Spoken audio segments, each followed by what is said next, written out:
We are joined now by Janice Fialka. She is an author, a speaker, a social worker, and one of the presenters at this year's AMCHP. Janice, it's so nice to see you. Thank you. Nice to be here. Now, you talk about partnerships. What kind of partnerships are you referring to? Sure.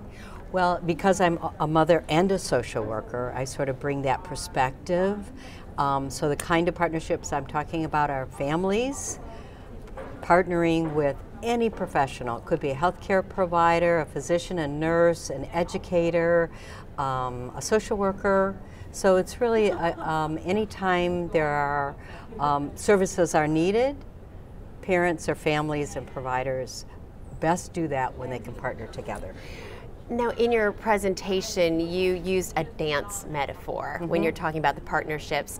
Explain that to me. Sure, sure. Well, many years ago, I was asked to speak on the partnership between parents and professionals. So I went to the dictionary and I looked up the word partner, and it was the second definition that said two or more people dancing together.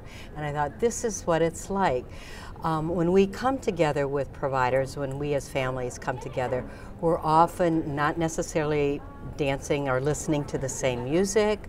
We don't know that we're not familiar with the dance steps. We have different agendas, different beats, rhythms. So the dance metaphor really helps me understand why is it that we may not always communicate easily, and why we may at sometimes dance with great grace because we have the interest of the child, in mind. So the dance metaphor really seems to work for people.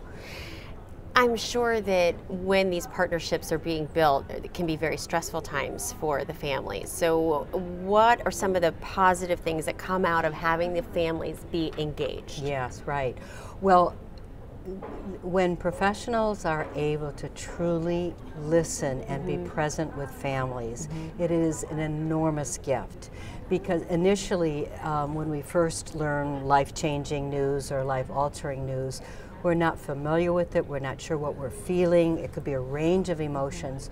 So when providers are able to really sit still and wait, and be present, it allows us to feel more comfortable and more aware of what we're going through as well. So I think that's an important piece of that. Then we're more able to listen to what they might be sharing with us in terms of recommendations as well. What happens sometimes is that professionals are very eager, and rightly so, to share what they know and to share their knowledge.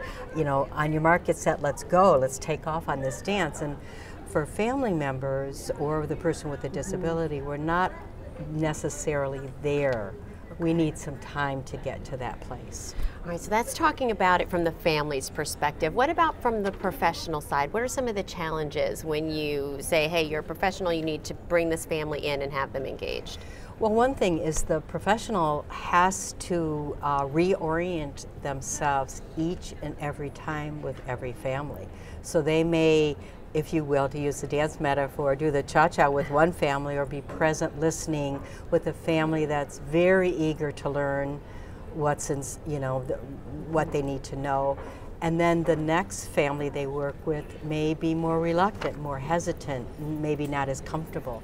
So professionals are constantly having to shift in their way of being with each family to individualize it in many ways. Janice, thank you so much for joining us. We appreciate it. You're welcome. Okay.